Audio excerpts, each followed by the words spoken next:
Hey, it's Drybear. In just an hour from now, which means if you're watching this video, it's likely already live for you, there will be a brand new major update for the No Rest for the Wicked game. And this is something that you definitely, if you've never heard of the game before, you need to have it on your radar. So the backstory of No Rest for the Wicked, it does belong in the ARPG category. So if you're, displeased with PoE Season 2, you're not playing Last Epoch, or you're not, jumping on the Season 8 train for Diablo 4, which started yesterday, No Rest for the Wicked is exactly where you should be. So this is an ARPG created by the devs at Moon Studios that originally created the Ori games, the Metroidvania, hyper-polished, very aesthetic-looking games. A lot of their textures are hand-painted. This is like an artist's wet dream on like how awesome a game can look, and they decided to make an ARPG. However, it's not like most ARPGs on the market. What I mean by that is that because it is a game made by the Ori devs,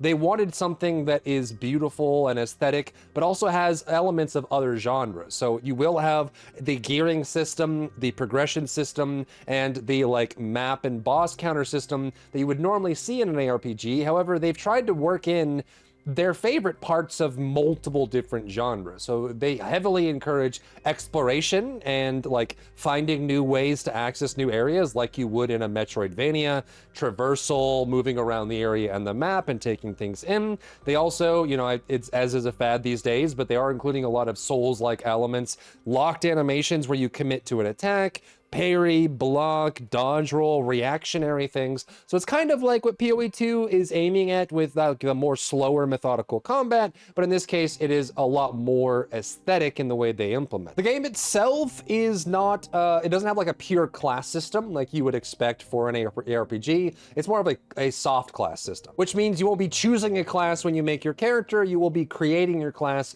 based on what you choose. So the weapons, the gear, the armor pieces, the accessories that you equip to your character will allow you to specify your class, and all of the archetypes are covered. You can get some crazy thief, assassin, shadow style moves from daggers. You can get blades or maces, scepters, things that give you spells that you can cast, giant fireballs, big novas, things like that. You get two-handed weapons, things that give you more like martial style combat, and all of this kind of comes together to create your own class. I know some people don't like the soft class system or build your own class system, a la like New World and things like that, but I think a lot of people do, and it is kind of new and interesting for a game like this. Now, this patch is absolutely massive. They went in and they added new bosses, new fights, new items, new quests, new cinematics, new presentations, new areas, new environments. They reworked statuses, they reworked weapons, they reworked some of the abilities, they reworked some of the armor. This is a major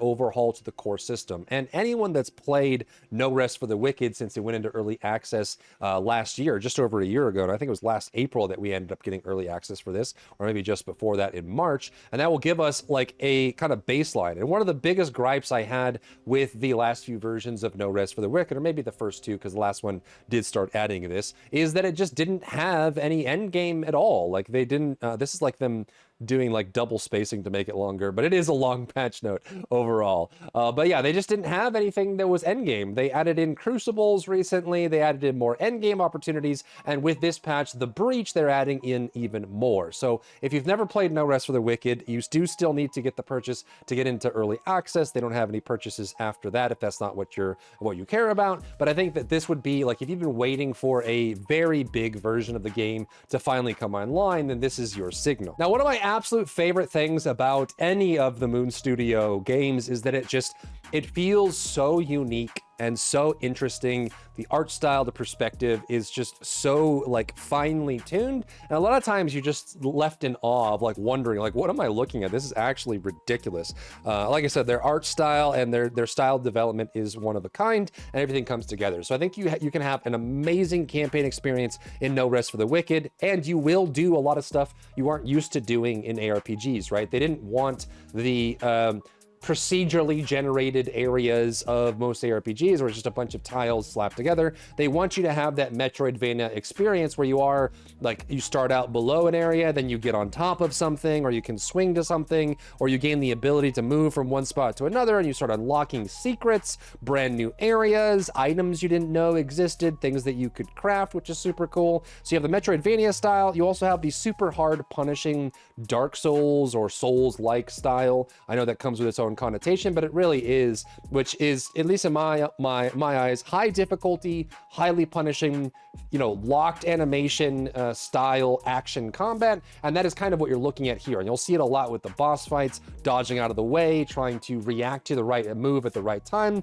finding ways to use your spells and things like that. On top of that, you're going to get amazing cinematics, just really cool visuals, a fully built out and fleshed out story that they have sat down, written, and presented to you. So, you know, if you're someone that plays ARPGs every season, but you've never played No Rest for the Wicked, I think you definitely should. It is worth the time and investment to play around with. There are some builds that people have tried online and things you can reference, but because it is a soft class system where you kind of build your own build, I would say that you can definitely just do whatever comes to mind and play around with it. The balance is kind of in some places good, in some places not so good, but in general, I think it's worthwhile, and you can clear everything with whatever build you're trying to make.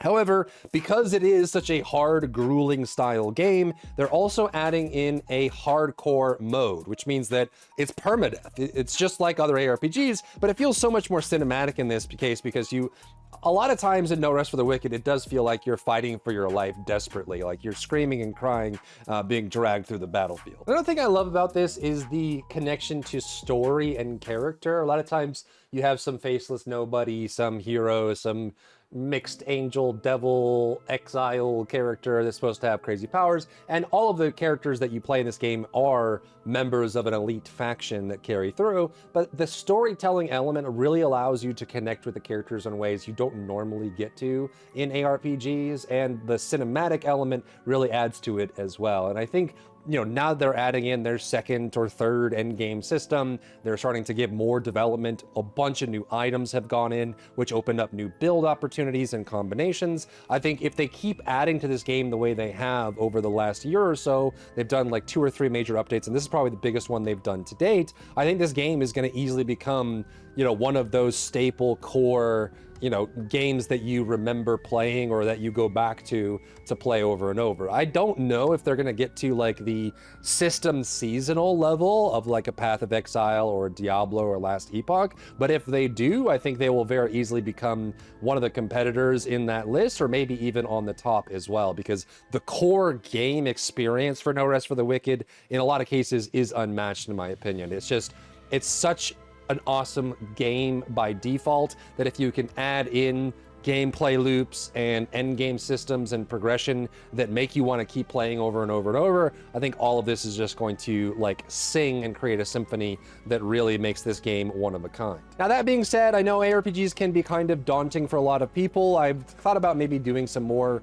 coverage on No Rest for the Wicked, and if there are people that would like to see me do build guides or like suggested builds to play when you go through, again, it is a much looser system and it does play a little bit more like a Metroidvania or a Soulslike, where I think it's good to just get in, try out the systems, you know, mess around with stuff. They have some really cool reactionary systems that you can play with and have fun with, and also just kind of make your own build. But I'm sure there's a lot of people that would like to try out the permadeath hardcore mode in this game and really push themselves to the limit, especially with all new story elements added to the game and all the new bosses. But if you are interested in that, let me know down below if you want to see more No Rest for the Wicked content coming online for this one. And if you are jumping in for the Breach release today, just in 40 minutes or so, then let me know as well. I'm very curious to see how many people are actually aware of this game and how many are playing and enjoying it, because it needs to be bigger than it currently is right now. If you found value in today's video, leave a like down below, leave a comment for the algorithm to help this video get seen by more people, and don't forget to check out my other channels for other content and other stuff and other things.